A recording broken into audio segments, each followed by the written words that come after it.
العلبة من الحجم الكبير مكتوب عليها تي 10 الترا 2 ساعة 2.19%، ودي اللون الاورنج بتشتغل بالهاي ووتش برو، ده اسم الابلكيشن. اهم حاجة بقى احنا بنقول على طول قبل ما نفتح العلبة ان احنا نشحن شاحن 1 امبير. هو بيقول لك اقل من 2 امبير، يعني 1 امبير 1.5 امبير، بس احنا خلينا في المضمون 1 امبير. بقت الشركات بتكتبها على العلبة عشان تحافظ على بطارية الساعة.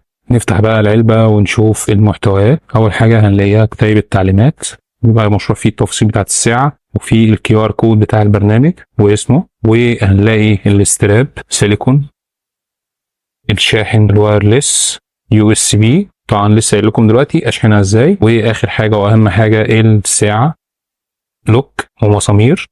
يبقى كده دي محتويات البوكس: الساعه، الشاحن، الاستراب مقاس 49، والكتالوج. وده كده الشكل على الطبيعة. اللون السيلفر في اورنج، هنلاقي السماعات والزرار الاورنج في الجنب، ظهر فيه السنسورات، اللوك والمسامير، البكرة الكبيرة والمايك والزرار اللي تحت. ده كده الشكل على الطبيعة. واللون الاسود نشوف شكله على الطبيعة، بيجي طبعا باستراب اسود. طبعا هتلاقي فيه كذا امكانية على الموقع ان انت ممكن تغير الاستراب ده باستراب اورنج، بس هو شكل الساعة الاسود ده، الفريم كله اسود، الساعة كلها اسود، والظهر بتاعها ده، والزرار اورنج، فالشكل الاسود برضو جامد.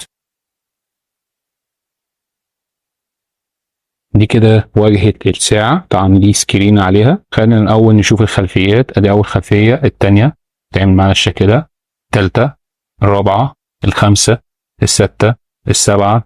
7 خلفيات على الساعة. ندخل على القايمة عن طريق الزرار ده، أو إن أنا أدوس كده أهو هيدخل معانا على القايمة. ده اللي هو الشكل اللي متعودين عليه، اللي قريب جدا من ساعة ابل. خلي بالك كل ده، والسكرين اللي هي اللازقة اللي جاية عليها دي راكبة عليها، وده كده التاتش بتاعها. خلينا الاول ندخل على السيتنج، وبعد كده ندخل على اباوت. شوف الاسم تي 10 هي نفس الاسم اللي على العلبه، يعني هي الساعه مش مغشوشه. طبعا هندخل الاول نغير اللغه للغه العربيه، ودي اول حاجه هنلاقيها ان الساعه فيها لغات كتير، منها طبعا العربي. بص كده بقت عربي، والعربي بتاعها سليم وواضح، فيها اوبشن كتير هنتكلم عنه دلوقتي. فلو شكل الخلفيه ده او شكل القايمه ده نضغط عليه ضغطتين كده هنلاقيه بيتغير معانا للشكل ده، ضغطتين كمان هيجيب معانا الشكل ده.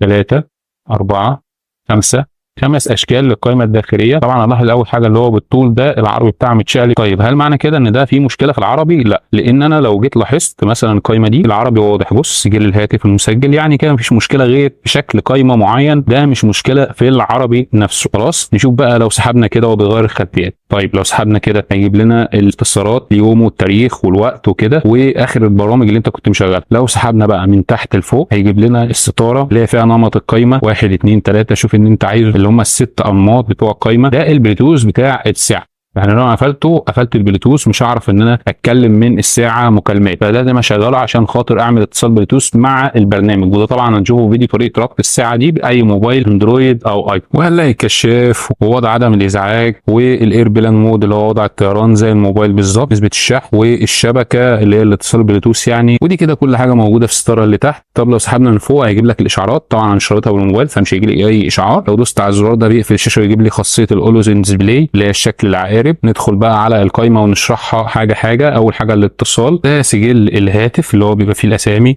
معدل ضربات القلب اللي هو الار بي ام، والسنسور هتلاقيه شغال في الخلف. هل هيطلع قياس وانا مش لابسها في ساعه اقتصاديه؟ طبعا هو عامل لك الشكل كده وشكل حلو. طلع قياس طبعا وانا مش لابسها، احنا ما قلنا ما بنعتمدش على الحاجات دي. نسبه الاكسجين في الدم، سنسور برضو شغال، يعني فيها اوبشن صحي. وهنا اللي هي النشاطات الرياضيه، انت مشيت كام خطوه، وكل المرجع الرياضي اللي انت عملته.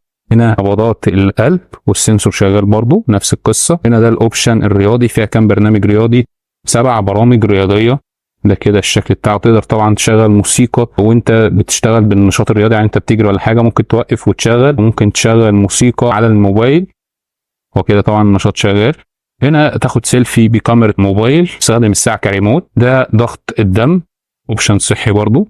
وهنا مشغل الموسيقى، بيقدر يقلب بس ويوقف ويشغل الاغاني، مفيش تعليق صوت ظهر عندي. ده اعاده ضبط المصنع. وهنا ده الطقس، طبعا لازم تكون رابطها الموبايل. والمفروض ان هنا البحث عن الهاتف، بس هو عامل لك شكل اللوكيشن يعني. وده احتساب ساعات النوم العميق. ودي انماط القائمه الداخليه اللي احنا عليها. ودي الاشعارات الرسائل اللي بيجي لك على الموبايل ساعه توقف.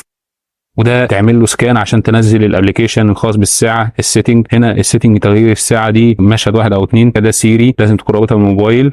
ده كده التاتش بتاعها اللي هي الرد على المكالمات، يعني يقول لك رد عقرب. هنا الدايناميك ايلاند او الجزيره الذكيه، وده شكل الجزيره الذكيه اللي هي الايقونه بتاعت الرسائل دي، او بيدخلك على القائمه اخر حاجه انت كنت مشغلها يعني. بعد كده هنلاقي حول اللي هي اللي احنا لسه دخلنا عليها، وبيبقى فيها الماك ادرس وكل حاجه. هنا اللغه اللي احنا لسه داخلين عليها برضه، الوقت تقدر تظبطه بايديك عادي، التاريخ. ونطلع هنلاقي وقت اضاءه الخلفيه 5 ثواني. كل ما تقلل في الوقت طبعا البطاريه تقعد معاك وقت اطول. الوقت الخلفي اللي هي الاولوزن ديسبلاي، انت عايز تقعد الى الابد او ساعه، برضو كل ما تقللها هتقعد معاك وقت كويس. مصباح بجانب السرير ده اللي هو وانت بتشحن الساعه المفروض تبقى كده طبيعي، لكن لما هتقلبها كده تبقى جنبك جنب السرير، يظهر معاك زي ما احنا شايفين دلوقتي كده. وضع المفتاح اللي في الجنب اللي هو ده، انت تجيب فيه اوبشن رياضي، عايز تغير الاختصار زي ما انت عايز، يعني مش شرط يبقى اوبشن رياضي بس. طريقه تصميم اللي في الجنب ديت، الستاره اللي من بره اللي هي دي الشكل بتاعها، تقدر تغير عادي من السيتنج. شاشه التوقف اللي هي الاولوزن ديسبلاي تشغلها او توقفها من خلال الساعه نفسها. مستوى السطوع تقدر تعلي وتوطي السطوع زي ما انت عايز، ده كده اعلى حاجه. دي كده كل حاجه موجوده في السيتنج. بعد كده مقسم لك الاشعارات، ولكن كلهم بيجوا في نفس المكان عشان برضو هبقى امين معاك. فيسبوك وتويتر وواتساب وكله مش بيقسمها لك يعني. هنا الالعاب، الساعه فيها لعبه طيار، حرب طيارات يعني. تقويم شكله شيك جدا وجميل في ساعه بالسعر ده. آلة حاسبة برضو نفس الكلام، محترمة جدا وشبه بتاعت ابل. تمرين للتنفس، ودي كده كل حاجة في الساعة او في القائمة بتاعت الساعة التي 10.